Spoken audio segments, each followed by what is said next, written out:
भगवान बुद्ध के संबंध में 10 अनसुनी बातें। भगवान बुद्ध का धर्म पूर्व के कई राष्ट्रों का धर्म है, जिसमें जापान, दक्षिण कोरिया, उत्तर कोरिया, चीन, Vietnam, Taiwan, Thailand, Cambodia, Hong Kong, Mongolia, Tibet, Bhutan, Macau, Burma, Lagos और श्रीलंका तो बौद्ध राष्ट्र है ही, साथ ही Bharat, Nepal, Malaysia, Indonesia, Russia, संयुक्त राज्य America, France, Britain, German, Bangladesh, Pakistan, Canada, Singapore, Philippines, Brazil और अफगानिस्तान में भी बौद्धों की संख्या अच्छी खासी है।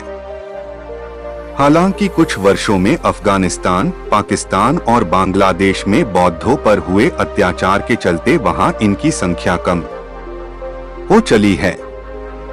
आओ जानते हैं गौतम बुद्ध के बारे में 10 अनसुनी बातें। यह संयोग है या कि प्लानिंग की वैशाख पूर्णिमा के दिन बुद्ध का जन्म नेपाल के लुम्बिनी वन में ईसा पूर्व 563 को हुआ। उनकी माता महामाया देवी जब अपने नैहर देवदह जा रही थीं, तो कपिलवस्तु और देवदह के बीच नौतनवा स्टेशन से 8 मील दूर पश्चिम में रुक्मिंदेई नामक स्थान के पास उस काल में लुम्बिनी वन हुआ करता था, वहीं पुत्री का जन्म दिया। इसी दिन पूर्णिमा 528 ईसा पूर्व उन्होंने बोधगया में एक वृक्ष के नीचे जाना कि सत्य क्या है, और इसी दिन वे 483 ईसा पूर्व को 80 वर्ष की उम्र में दुनिया को कुशीनगर में अलविदा कह गए। बुद्ध का जन्म नाम सिद्धार्थ रखा गया। सिद्धार्थ के पिता शुद्धोदन कपिलवस्तु के राजा थे। उनका सम्मान नेपाल ही नहीं समूचे भारत में था।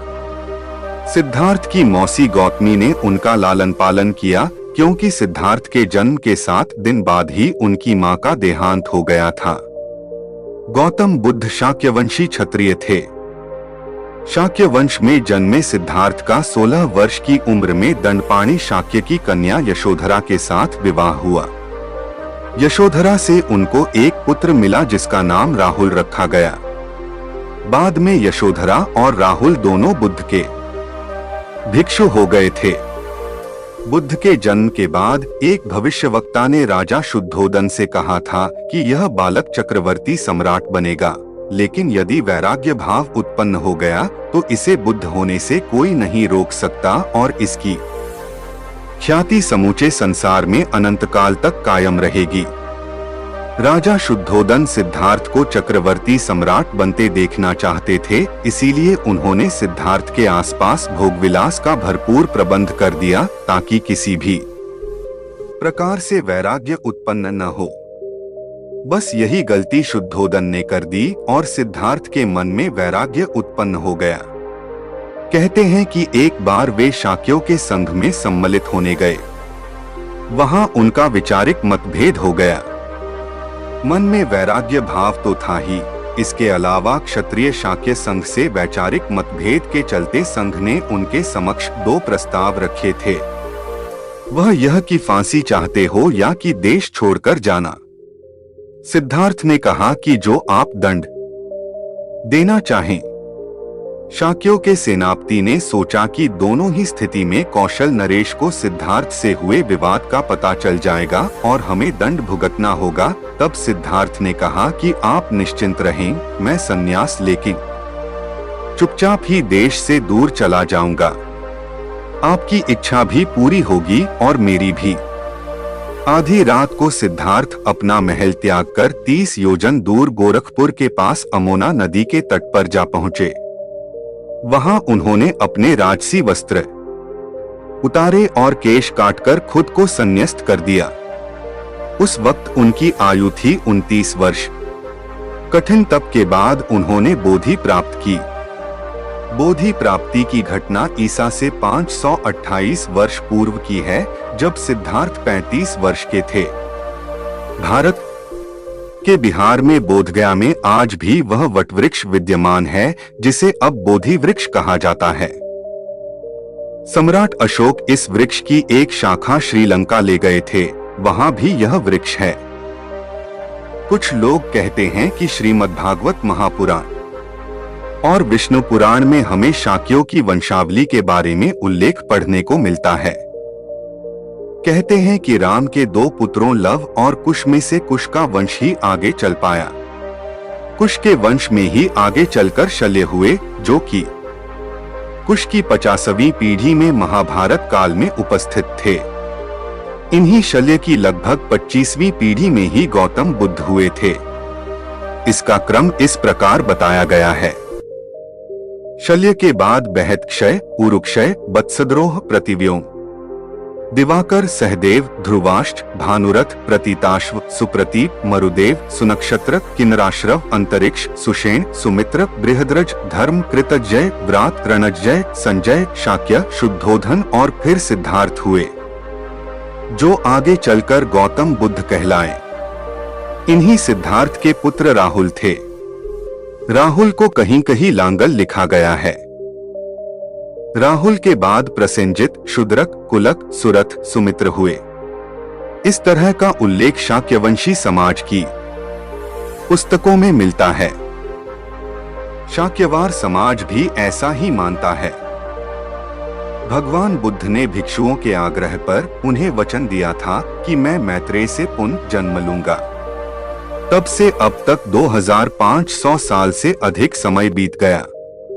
कहते हैं कि बुद्ध ने इस बीच कई बार जन्म लेने का प्रयास किया, लेकिन कुछ कारण ऐसे बने कि वे जन्म नहीं ले पाए।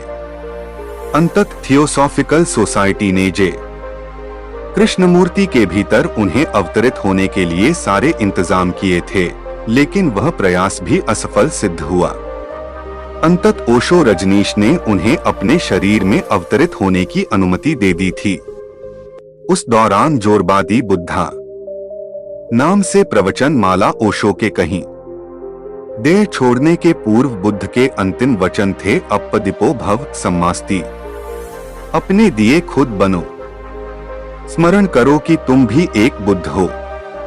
बुद्ध के प्रमुख गुरु विश्वामित्र, अलारा, कलम, उद्दाका रामापुत्र थे, जबकि बुद्ध के प्रमुख 10 शिष्य आनंद, अनिरुद्ध, अनुरुद्धा, महाकश्यप, रानी खेमा महिला, महाप्रजापति महिला, भद्रिका, भृगु, किम्बाल, देवदत्त और उपाली नाई थे। दूसरी ओर बौद्ध धर्म के प्रचारकों में प्रमुख रूप से अंगुलिमाल, मिलिंद, यूनानी सम्राट अशोक, वेन सांग, फा शेन, ई जिन हेचो, बोधिसत्व या बोधिधर्मा, विमल मित्र, वैंदा, स्त्री, उपगुप्त, अशोक के गुरु, वज्रबोधि, अश्वघोष, नागार्जुन, चंद्रकीर्ति, मैत्रेयनाथ, आर्य असंग, वसुबंधु, स्थिरमती, दिग्नाग, धर्मकीर्ति, शांतरक्षित, कमलशील, सौत्रांतरिक, आम्रपाली, संघमित्रा आदि का नाम लिया जाता है। बुद्ध के धर्म प्रचार से उनके भिक्षुओं की संख्या बढ़ने लगी, तो भिक्षुओं के आग्रह पर बौद्ध संघ की स्थापना की गई। बौद्ध संघ में बुद्ध ने स्त्रियों को भी लेने की अनुमति दे दी। बुद्ध के महापरिनिर्वाण के बाद वैशाली में संपन्न द्वितीय बौद्ध संगीति में संघ के 2 हिस्से हो गए, हीनयान और महायान। सम्राट अशोक ने 249 ईपू में पाटलिपुत्र में तृतीय बौद्ध संगीति का आयोजन कराया था। उसके बाद भी भरपूर प्रयास किए गए, सभी भिक्षुओं को एक ही तरह के बौद्ध संघ के अंतर्गत रखे जाने के, किंतु देश और काल के अनुसार इनमें बदलाव आता रहा। शोध बताते हैं कि दुनिया में सर्वाधिक प्रवचन बुद्ध के ही रहे हैं। यह रिकॉर्ड है कि बुद्ध ने जितना कहा और जितना समझाया उतना किसी और ने नहीं। धरती पर अभी तक ऐसा कोई नहीं हुआ जो बुद्ध के बराबर कह गया। सैकड़ों ग्रंथ हैं जो उनके प्रवचनों से भरे पड़े हैं और आश्चर्य कि उनमें कहीं भी दोहराव नहीं है। 35 की उम्र के बाद बुद्ध ने जीवन के प्रत्येक विषय और धर्म के प्रत्येक रहस्य पर जो कुछ भी कहा वह त्रिपिटक में संकलित है। त्रिपिटक अर्थात 3 पिटक, विनय पिटक, सुत्त पिटक और अभिधम्म पिटक। सुत्त पिटक के खुद्दक निकाय के एक अंश धम्मपद को पढ़ने का ज्यादा प्रचलन है। इसके अलावा बौद्ध जातक कथाएं विश्व प्रसिद्ध हैं, जिनके आधार पर ही ईसप की कथाएं निर्मित हुई। पश्चिम के बुद्धिजीवी और वैज्ञानिक बुद्ध और योग को पिछले कुछ वर्षों से बहुत ही गंभीरता से ले रहे हैं।